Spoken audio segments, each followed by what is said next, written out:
¿Y ahora qué? Ojalá lo supieran.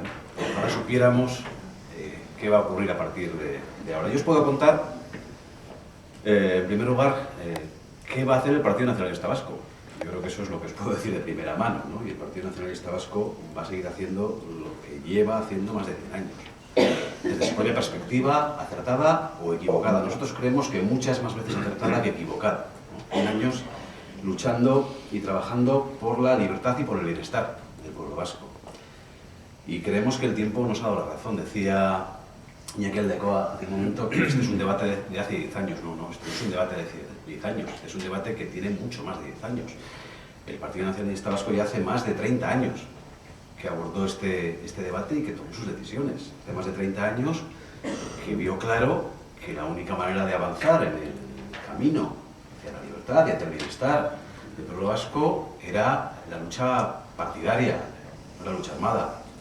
Que la única manera de avanzar era la lucha institucional e intentar homologarnos a las democracias occidentales más avanzadas. Esa es la apuesta del Partido Nacionalista Vasco desde hace más de 30 años y nosotros lo que podemos hacer cuando vemos que otros vienen siguiendo esa senda ahora, pues es alegrarnos en primer lugar, ¿no? Alegrarnos y no les vamos a reprochar que hayan tardado tanto tiempo, ¿no? Pero, bueno, pues bienvenidos, ¿no?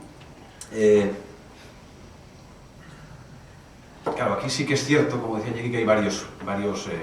El más inmediato, dentro de 2 meses, algo menos de 2 meses, tenemos unas elecciones municipales y forales de cuyo resultado probablemente pueda depender en parte bueno, pues, el devenir de todo este proceso.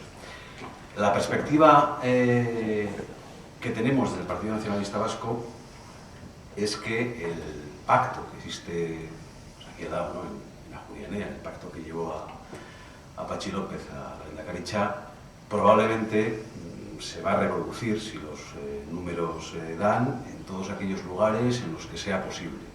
Y esto no es una intuición o unas dotes adivinatorias, ¿no? Esto es lo que escuchamos que dicen, y sobre todo los representantes del Partido Popular, que advierten claramente a Patxi López de que si no les entrega por lo menos la Diputación Foral de Álava como poco, pues corre peligro el sillón de Patxi López, ¿no? Por lo tanto, ese es el primer escenario que vemos, ¿no?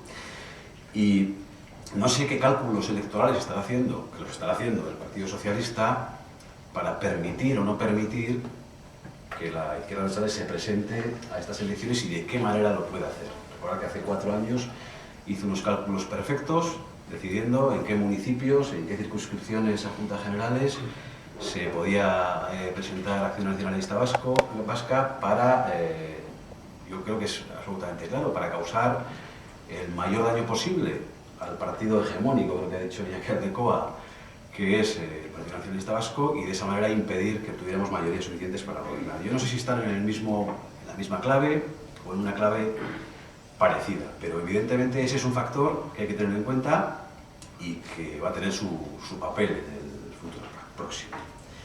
Nosotros sí que es cierto que estamos entre ilusionados y cautelosos ante la situación que se avecina. Ilusionados porque cualquier paso hacia la paz provoca ilusión.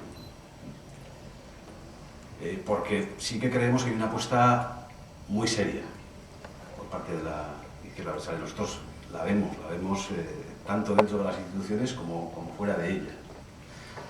Pero también estamos cautelosos. Estamos cautelosos porque vemos, de un lado, muchas piedras en el camino por parte del Partido Popular, de los poderes fácticos, creo que se decía antes, ¿no? del Estado. Basta leer cualquier periódico de Madrid o cualquier tertulia, de parte del propio Partido Socialista, y eso nos hace pensar que va a ser un proceso muy complicado, en el que desde algunos sectores no se van a dar absolutamente ninguna facilidad. Y de otro lado, aunque creemos que efectivamente esta vez la izquierda abertzale está apostando muy fuerte, tampoco sabemos si esa apuesta va a llegar hasta el final, pasando por encima de todas las dificultades, o se va a quedar en el camino. En todo caso, nuestra perspectiva es: no podemos estar esperando eternamente a que la izquierda abertzale dé este paso. No podemos estar esperando eternamente sin hacer nada. Y nosotros lo que hacemos es seguir trabajando en las instituciones para intentar dar pasitos en pos de la libertad de nuestro pueblo y, en este momento de dificultades económicas, para intentar también pues, lograr el máximo de bienestar y hacer lo posible porque la crisis pase.